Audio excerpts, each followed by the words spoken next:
Josephine's Restaurant and Catering. We offer lutong bahay Filipino dishes and desserts.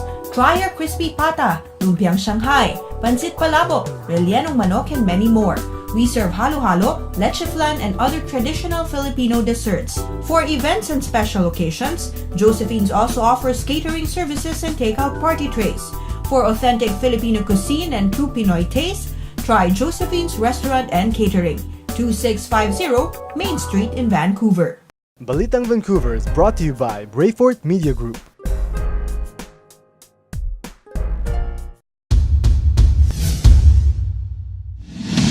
Hello mga kabayan, narito na naman po ang isang linggo ng mga balita tungkol sa ating komunidad. Boses at kwento ng mga Pinoy dito. Ako si Irene Kerubin. Mga isyong malapit sa puso at nakakaapekto sa buhay ng mga Pilipino. Ako po si Franco Teleg. At dagdag pa dyan ang latest entertainment features. Ako po si Manny Noel Obuen. Ito ang Balitang Vancouver.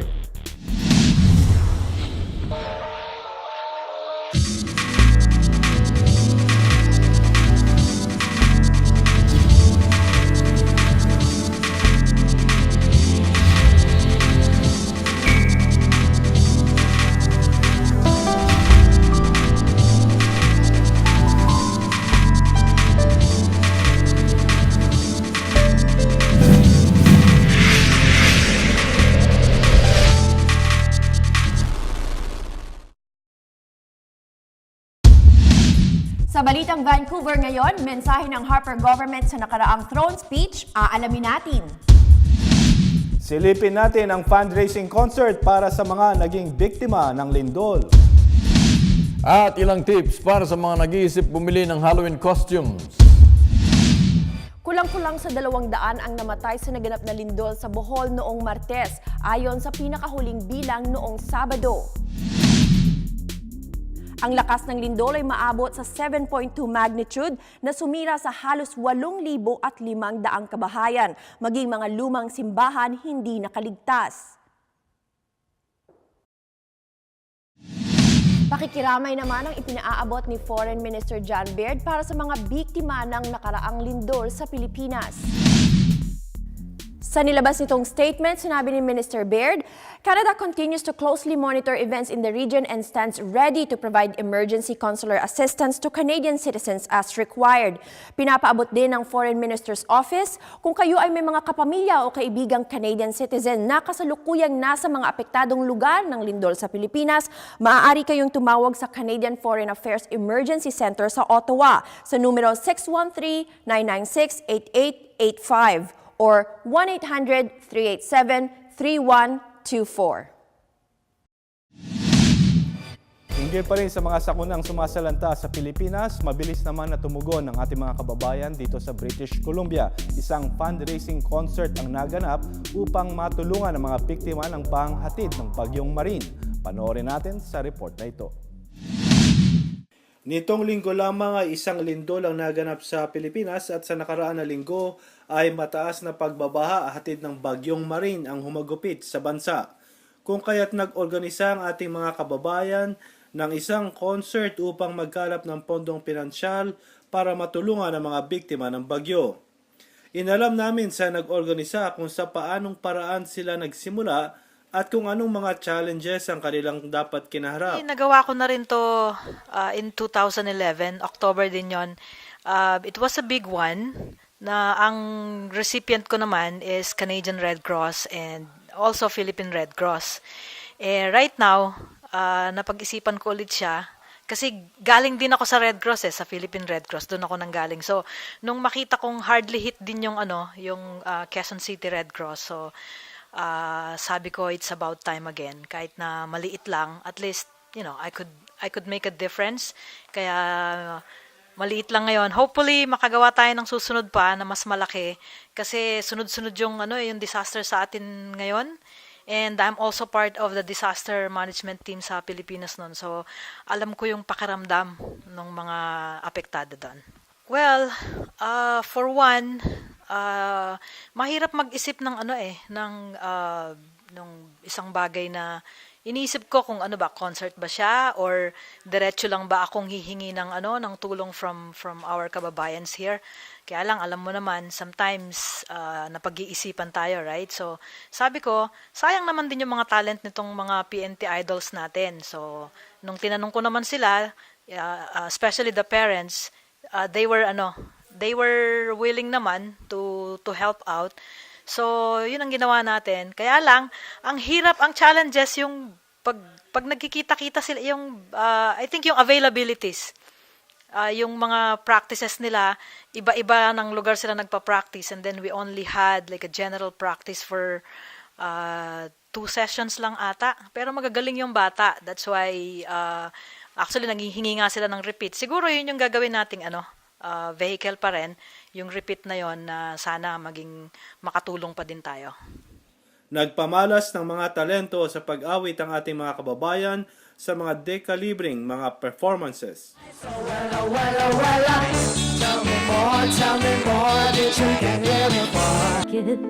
Should have known you were trouble from the first kiss. Had your eyes wide open. You can be sure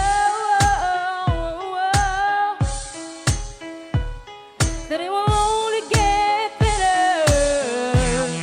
People keep talking, they can say what they like. I don't worry 'cause everything's gonna be alright. You don't need no paper, that man is not your maker. That's why I'ma take it good, girl. I throw my hands up in the air sometimes, saying that yo, gotta let it go. Right. Can you feel my chest? We're playing with love tonight. It's not about the money, money, money. We don't need your money, money, money. I want you to come on over. Stop making a fool out of me. Why don't you come on over, Valerie? Enough is enough. I can't go on. I can't go on no more now. Enough is enough. I want him out. I want him out that door now. I wanna dance and love and dance again. I wanna dance and love and dance again. Slide if you'd only cut loose, footloose. Kick off your Sunday shoes. Ooh-wee, Marie, shake it for me. Whoa, Milo, come on, let's go. Patuloy ang pagtanggap ng mga donasyong pinansyal para sa mga biktima ng sakuna sa Pilipinas.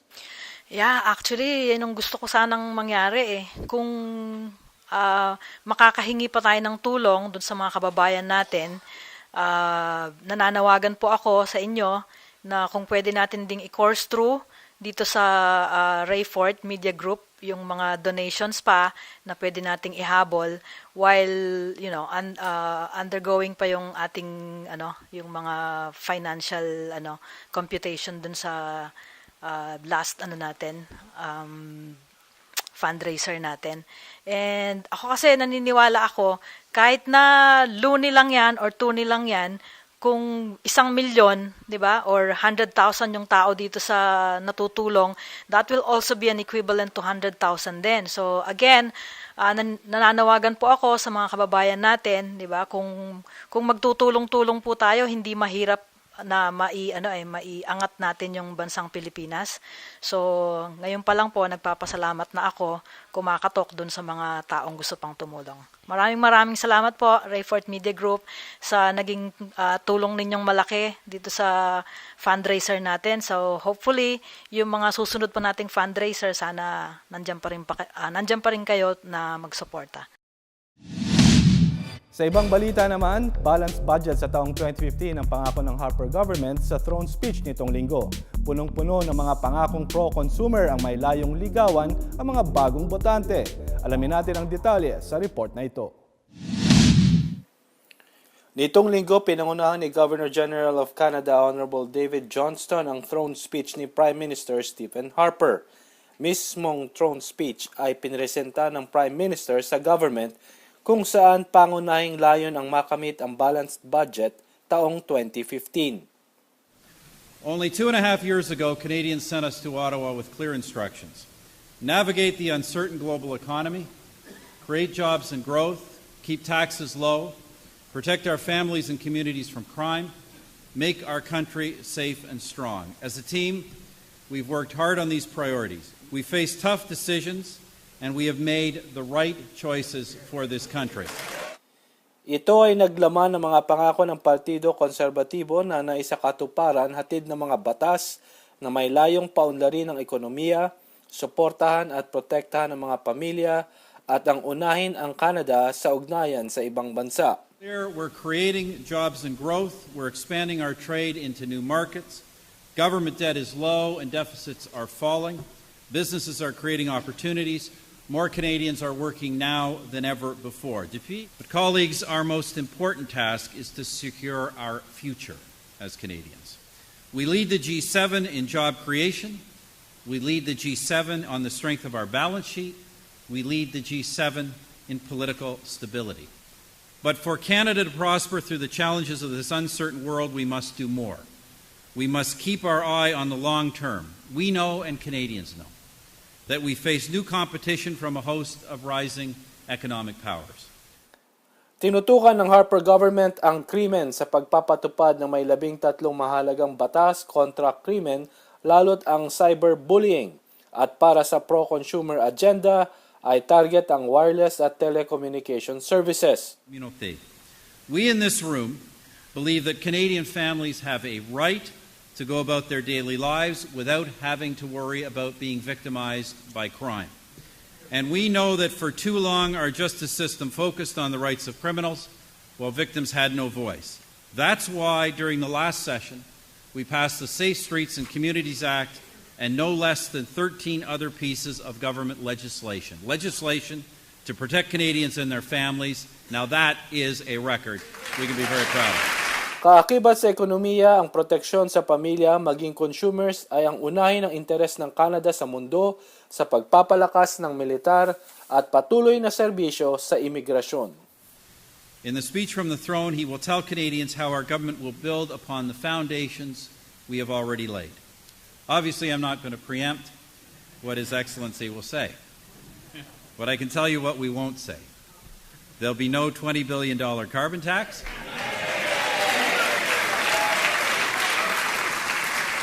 There'll be no reckless economic experiments with people's livelihoods, and legalizing drugs is not on our agenda. We will soon complete negotiations on a comprehensive economic and trade agreement with the European Union. By responsibly developing our resources, by taking all of these steps and many others, we will continue creating jobs and opportunities for Canadians. We will work hard to support and protect Canada's families and communities. Always remember, it was our government that reduced taxes across the board, for families, for small business, for seniors. Canadians know that we, and only we, will keep their taxes down. Natapos na ang tour of duty ni Consul General Jose Empeso Jr. dito sa Vancouver. Binigyan ng parangal ng UP Alumni Association bago umuwi ng Pilipinas para tapusin ang serbisyo sa Department of Foreign Affairs. Narito ang report. Pagkalipas matapos maglingkod bilang Consul General dito sa Vancouver, babalik na si Conjen Empeso sa Pilipinas para tapusin ang kanyang paglilingkod sa Department of Foreign Affairs hanggang sa tuluyan na mag-retire sa susunod na Hulyo 2014. Binanggit ni Empeso na ang pagbabalik niya sa Pilipinas sa walang kaugnayan sa mga anumang nangyaring lumabas na balita laban sa kanya nitong pagpasok ng taong 2013. Officially, nagtapos ako sa aking tour of duty as Consul General. Ganon yung namin sa Department of Foreign Affairs, 6 years yung I'm going back home to serve out the rest of my what remains in my foreign service as a consul, as a public service servant. We're here to celebrate and to toast Conjen because he's very special to us. He's very special to the UP Alumni Association in British Columbia community. He's been very supportive, and we just want to give back, and we just want to give him the respect and the honor and the thanks that is due him. Binigyan naman ng parangal ng University of the Philippines Alumni Association of BC si Conjen ng peso sa bahay ni Cynthia at Alan Tumundong sa Suri kamakailan. Kasama sa kasayahan ang birthday celebration ni UPAABC President na si Melissa Remulla Briones. Nagsimula maglingkod si Conjen ng peso sa Foreign Service simula nung liderato pa ni Presidente Ferdinand E. Marcos. Naging matatas din siya sa iba't ibang lengguwahe, kaya siya nabigyan ng mga assignments sa kung saan parte ng mundo. Binigyan din ng parangal si Conjen ng peso ng Multicultural Helping House Society noong nakaraang linggo. I have been in the foreign affairs for 42 years. Ganun yan, ha? Ganun tagal yung serbisyo sa Pilipino. Nasa Caracas ako for 3.5 years. I have been almost throughout the world. I started in Paris. I went to the Philippines. Back in the Philippines, I went to New Orleans. I was in Washington, Lima, Peru. I was in Singapore. I was in the Middle East, in Abu Dhabi, and I served in the United Nations Foreign Service. And as such, I traveled almost for 5 years. Sabi nga nila nung nasa Pilipinas ako, si Joey ba dumarating o nakaalis? And I've been traveling for 5 years. Patuloy ang outsourcing ng mga Canadian companies sa Pilipinas. Isa na rito ang Glacier Media na nagmamay-ari ng ilang pahayagan tulad ng Abbotsford Times, Burnaby Now, Surrey Now at New Westminster Record. Ayon sa Vice President ng Media Union of BC na si Rob Munro, nasa 15 katao mula sa mga diaryong ito ang mawawalan ng trabaho dahil sa desisyon ng Glacier Media na ilipat sa Pilipinas ang ad production ng pahayagan. Isa namang subsidiary ng Ayala Corporation ang nakakuha ng kontrata. Premier Christy Clark humarap sa Filipino media para sa isang roundtable discussion nung nakaraang linggo. Ang mga napag-usapan sa meeting sa report na ito. Nagsama-sama ang Filipino media para sa isang roundtable discussion sa opisina ni Premier Christy Clark noong isang linggo sa Trade Center sa Vancouver. Ito ang kauna-unahang meeting ni Clark sa Filipino media simula nang sila'y makabalik sa pwesto para magbuo ng gobyerno. Sinimula ni Clark ang kanyang umaga na magkausap sila ng bagong Consul General na si Neil Ferrer para makiramay ang mga taga-BC sa malungkot na trahedya na dulot ng lindol sa Kabisayaan. Principally also, though, to offer condolences on behalf of the province of British Columbia for what's happened in the earthquake. Over 90 people presumed dead, and we're all praying for the families of those who've lost people who are at risk, and to pass on our offer as a province, any assistance that we can provide for the people of Cebu or the people of the Philippines at this difficult time. We are happy to help any way that we absolutely can. It's a terrible tragedy. Idiniin ni Clark na lalabanan ng gobyerno niya ang mga human traffickers sa gitna ng katatapos ng kaso laban sa amo ng naning si Leticia Sarmiento. Ibinaba ng hustisya ang sentensya laban kay Franco Orr na dating amo ni Sarmiento. Nasintensyahan si Orr ng 18 months in prison. The last thing any of us would want is for our province to become a haven for human smugglers and exploiters. We need to be in the forefront of that battle. Ang Human Trafficking Office ang kauna-unahang opisina sa Canada. Ang Office to Combat Trafficking in Person or OCTIP ay nasa pamumuno ng Ministry of Public Safety and Solicitor General na itinayo noong 2007. Ang OCTIP ay bahagi ng Community on Safety and Crime Prevention Branch. Well, we were the first to establish a human trafficking office. We were also the first. What we did is we brought in functions from across government and really centralized it. So the budget was not cut. I mean, I think we really enhanced and built it. Ngayong papalapit na ang Halloween, marami naman ang bumibili ng Halloween costumes.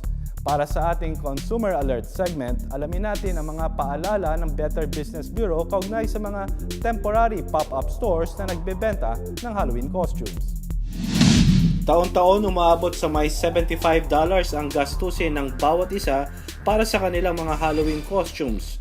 Kung kaya't marami naman sa mga pop-up o seasonal stores para sa Halloween ang matatagpuan sa mga malls at lugar ng pamilihan. Ayon sa Better Business Bureau, dito una sa lahat mahalaga ang pagpaplano ng nais bilhin upang di gipitin sa panahon at maging biktima ng okasyon. Ilang mga paalala ang dapat tandaan. Well, we were looking at research and, the National Retail Association said consumers are typically spending about $75 per person on Halloween-related items. So that can be anything from costumes to candy and decorations. So people spend a fair amount of money, and many of the times they deal with newer shops. And these are called pop-up stores. And a pop-up store, if you're not familiar, that's something that's a temporary store where a company has come in on a very short-term lease, and usually it involves a seasonal item like Halloween costumes. And we want consumers to be aware, not necessarily that they're bad companies, but oftentimes if you have any challenges with that company, they may not be around by the time you're trying to resolve the dispute, because it's such a time-sensitive subject like Halloween. By the time you figure out that something's gone wrong or you need to get your money back, the company may not be there. Well, that's the important thing, is to understand what the policies are. A lot of the times with the pop-up stores, a lot of the products may be final sale. So you want to figure out if it's something that you really like. You want to find out from the company what the terms and conditions are, if you want to make a return or if there's anything wrong with the item that you need to bring it back. Because if they're only there temporarily, you want to find out when they're going to be closing operations. Be a very skeptical consumer, and that includes looking through the merchandise. You might see some really great costumes, but you want to look for defects in the merchandise. Try it on. Don't get into the rush of just buying it. And typically what happens when we're in the last minute situation, we just want to get a costume that looks good and, not go through the necessary steps. We want people to do, comparison shopping still. Even if there is pop-up stores, look online. There is a lot of options out there that are just as equal, so you're not spending too much money, that you're dealing with a company that you can trust. At hindi kumpleto ang Balitang Vancouver kung wala ang ating kabarkada. Narito si Jedro Magtoto. Thank you, Irene. First and foremost, I'd like to give my thoughts and my prayers to the victims and the families that were affected by the earthquake that hit the Philippines last week. I got family in Bohol. My thoughts and my prayers are with them.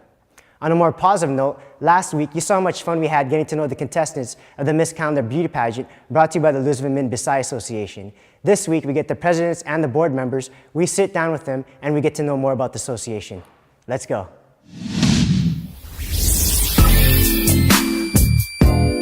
C'est pas possible cet amour, c'est incroyable. We're at the board of directors, and a little introduction here. My name is Beth Kwan. I'm the president of Los Vimin Bisaya Association here in British Columbia, and I would like to introduce my vice president in internal, Miss Phoebe Jacobson, and Verna Bond, my secretary. I have two secretaries in the association. Yeah. So she's also the owner of CorvsFashion.com, and the treasurer here behind me is Almira McCloney, and another secretary is Miss Vanji Tudtuds. So can you tell me, what's Luz Vimin all about? First of all, Luz Vimin Bisaya Association of BC, it was created last October 20 of 2012. Now we had our first meet and greet at that time, and it was a good turnout, and there was lots of attendees. And during that night, we managed to create the BODs, and also the members named Luz Vimin. So Luz Vimin stands for Luzon, Visayas, Mindanao. Our mission and goals of Luz Vimin is to help the new immigrants who wants to come in Canada. That's good. But only to Visayan people. Phoebe can add to our, what's the purpose of the listening as well. Okay, the association is also focused on helping people, especially our charity is focused on the Philippines. Like example, we have calamities, but only those members of the association, strictly for the members only. Will benefit. I would like to encourage all Filipinos who can speak the same dialect as us to be an active member of the association. Yeah, so they can contact us, either myself or Phoebe, Verna, Vanji, or Myra.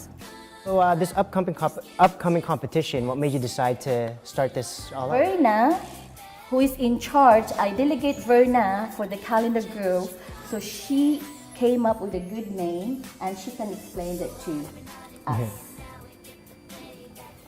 Miss Calendar Girl, it was derived from a movie, Miss Calendar Girl, but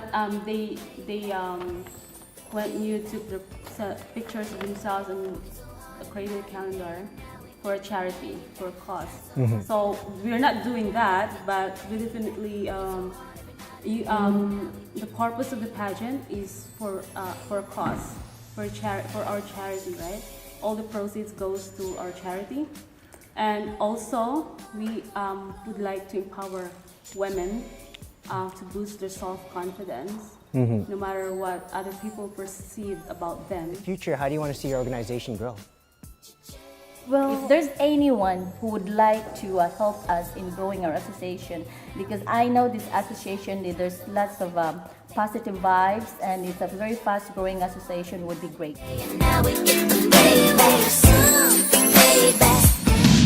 At dito nagtatapos ang aming programa. Samahan niyo kaming muli sa susunod na linggo para sa pinaka-latest na balita tungkol sa mga Pinoy sa BC. Ako po si Irene Carabin. Ako po si Franco Telay. At ako naman po si Manny Noel Abuel. Ito ang Balitang Vancouver.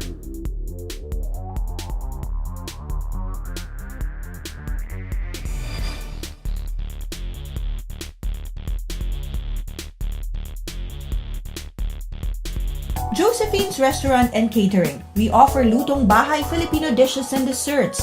Try our crispy pata, lumpiang Shanghai, pancit palabok, rellenong manok, and many more. We serve halo-halo, leche flan, and other traditional Filipino desserts. For events and special occasions, Josephine's also offers catering services and takeout party trays. For authentic Filipino cuisine and true Pinoy taste, try Josephine's Restaurant and Catering, 2650 Main Street in Vancouver.